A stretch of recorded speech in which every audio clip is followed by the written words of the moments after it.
거기에 대해서 한번 짚어보겠으며, 이번 천안함 사태는 피격당한 것은 대북 강경 정책 때문에 비롯된 것이 아니라, 잘 들으십시오. 교민 여러분들, 이 방송 시청하는 여러분들, 이명박 대통령의 대북 정책에서 비롯된 것이 아니라 과거 소위 김대중 노무현 6.15 공동선언 14 평화선언 같은 것들 때문에 그것이 초래한 그 잘못 짚은 오판이 오상 판단이 초래한 엄청난 비극이었다. 그래서 이명박의 과오 가실이 아닌 전임자들의 과오 가실에 의해서 비롯된 것이다. 저는 오늘 그렇게 생각하면서 이 짧은 시간에 빠른 속도로 말씀을 드리겠습니다. 이 방송을 시청하는 이 시간에 우리 교민 여러분들, 본 기자가 가끔 중복되는 말을, 똑같은 말을 두 번씩 반복하는 경우가 있습니다. 그것은 이 방송을 시청하시는 분들이 기가 밝은 분만이 듣는 것이 아니고 나이 많은 노인들이 많이 들으시기 때문에 배 기자가 두 번씩 반복해서 말을 하니까 알아듣겠더라, 그런 말씀을 하시는 분들이 많습니다. 그래서 제가 반복을 하는 경우가 있으니까 이해해 주시기 바라고, 우리 이명박 정부 지금 임기 이제 2년 반 남았죠. 오늘 본 기자는 다시 한번 이명박 정부의 소위 대북 정책, 그것은 이러한 것인가, 매실을 다지고 있는 진정성이 있는 대북 정책들인가를 한번 짚어보겠습니다. 네, 우리는 지금 지난 15년, 최대한 25년 30년간 박정희 정권 때부터서 북한과 언제 어디 있었는지 만나겠다, 이렇게 러브콜을 보내면서 접촉을 시도했습니다마는 아무도 남북정상회담을 성사시키지 못하고 2000년 김대중 대통령에 의해서 이루어진 소위 남북정상회담, 그 다음 노무현 대통령의 소위 김정일과 정상회담, 그러나 그들의 그 내용들은, 그들의 그 합의문 공동성명들은, 선언들은 허위가 허실했다, 허구였다. 북한의 정치적인 게임에 놀아났다. 도박판에서 말려들었다. 진정성이 없는 합의문이었다. 햇볕 정책이나 그 포용 정책들은 일방적으로 조건 없이 퍼주는 것만이 명사였고 그것이 주된 대북 정책의 포인트였다. 그러나 우리 현재 정부는 일방적인 퍼주기가 아닌 원칙 있는, 조건 있는 대북 전략으로 수정했던 사실, 그 때문에 그것이 강력하지 않다 등등 논란이 일어나고 있습니다만은 이명박 대통령의 소위 상생 공영 공존, 이 대북 정책은 이미 예전의 노태우 정부 때부터 오늘까지 한민족 공동체 통일 방안, 민족 통일체 통일 방안과 같은 맥락이 있습니다. 이런 점에서 볼 때 우리는 어디까지나 북한과 화해 협력을 통한 1단계, 2단계, 3단계 통일을 추진하겠다. 민족이 먼저 화해 협력을 하고 경기 협력체를 구성하고 연방제 진입을 시도해서 통일국가를 이루겠다. 일민족 1국가, 허황된 정말 꿈 같은 얘기입니다. 누가 이러한 3단계 통일론을 내놓았는지.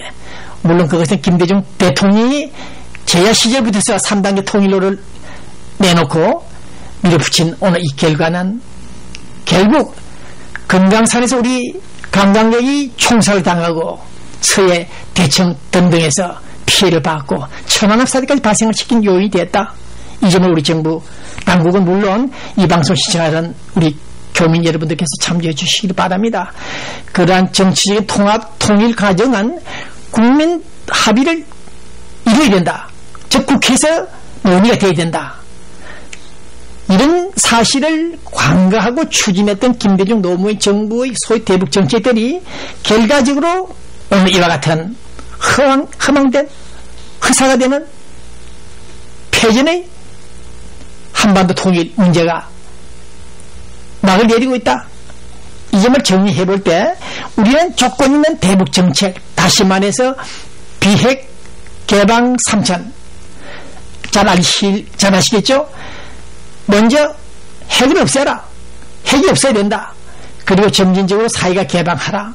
그때 우리는 10년 정도 있으면 북한 1인당 국민소득 1,000달러에서 3,000달러까지 보장하겠다. 이렇게 카드를 던졌습니다. 그 카드가 강경하다. 그렇게 비판하는 여러분들,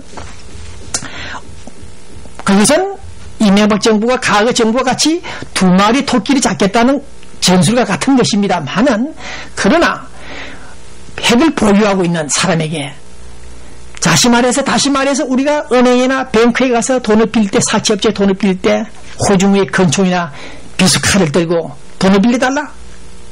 돈을 안 빌려주면 이 총을 쏘겠다. 핵을 터뜨리겠다. 이런 협박을 했을 경우에 상대방들이 은행에서 론을 내놓겠습니까? 똑같은 논리입니다. 네, 이와 같이 핵 보유 국가가 되겠다 하면서 계속해서 경제협력 달러만 뜯어내겠다는 북한의 태도를 볼 때 잘못된 것이다. 이런 점을 오늘 본 기자는 다시 한번 친북 반미 세력들을 향해서 말씀을 드립니다. 상생 공명의 목표, 이념의 잣대로 논쟁을 벌이지 말 것이며 실용적인 차원에서 우리 풀어나가자. 국제협력 자금까지 받아서 북한을 돕겠다. 이런 라멘, 신라멘, 삼양라멘 이것도 제대로 먹지 못해서 100만, 200만, 300만 명 북한 인민 동포들이 죽어갔다는 사실, 지금도 아사 직전에 있다는 이 사실들을 볼 때 도대체 북한은, 그 체제는, 김정일, 그 정권들은 무엇을 하고 있는가? 이명박 대통령의 소위 대북 정책, 핵을 포기하라, 사회를 개방하라, 점진적인 사회 개방 추진할 때 우리는 그 프로젝트들을 가동해서 도와주겠다. 인센티브를 최대한 지원하겠다. 이렇게까지 북한을 향해서 소리를 치고 소리를 쳤습니다마는 현재 시간 노스코리아는 응답이었고 천안함을 공격하는 그러한 행위만이 자행했다. 더욱이 어저께 판문점에서 천안함 사태에 관련해서 군 장성 아닌 영관급 신문자들 회담을 하긴 했다. 북한이 먼저 카드를 던져놓고 회담 직전에 펑크를 내버렸습니다. 안 가겠다, 못 가겠다, 다음에 만나자는 소리도 없이 결렬이 됐습니다. 이런 무책임한 북한 집단, 이런 무책임한 집단을 상대로 우리는 오늘 상생 공존 공령을 외치면서 북한의 당근을 주겠다, 북한의 당근을 받지 못하면서 우리는 당근을 주겠다면서 30년 이상 이토록 애절하게 동포여 민족이여 한 계례여 피는 물보다 진하다면서 이렇게 통일을 갈망함에도 불구하고 그들은 이중성을 가지고 진정성을 포기한 채 그것이 6.15 공동선언보다도 14선언보다도 수천 배의 값어치가 있는 효력 있고 실용적인 원칙 있는 대북정책, 상생공령의 정책을 반대하고 무시해버린 그 김정일 체제, 비로소 국토 통일부 서울 현인택 장관까지 덩달아서 이제 비난을 했습니다. 거기서 너희들이 실수했다, 김정일이가. 이런 맥락에서 볼 때 오늘 본 기자는 우리 대한민국 정부가 어제 그런 발표를 했군요. 천안함 사태 관련해서 끝까지 어디까지나 먼저 사과를 하라. 비핵화 하겠다, 핵을 포기했다는 그런 말로만 하지 말고, 선언하지 말고 행동을 보여라. 이제 액션을 보여라. 7년 전에도 우리 미국 정부들은 북한에서 애쓰냐 노냐 분명한 태도를 밝히라고 했듯이 이제 우리 한국 정부도 북한을 향해서 말로만 하지 마라.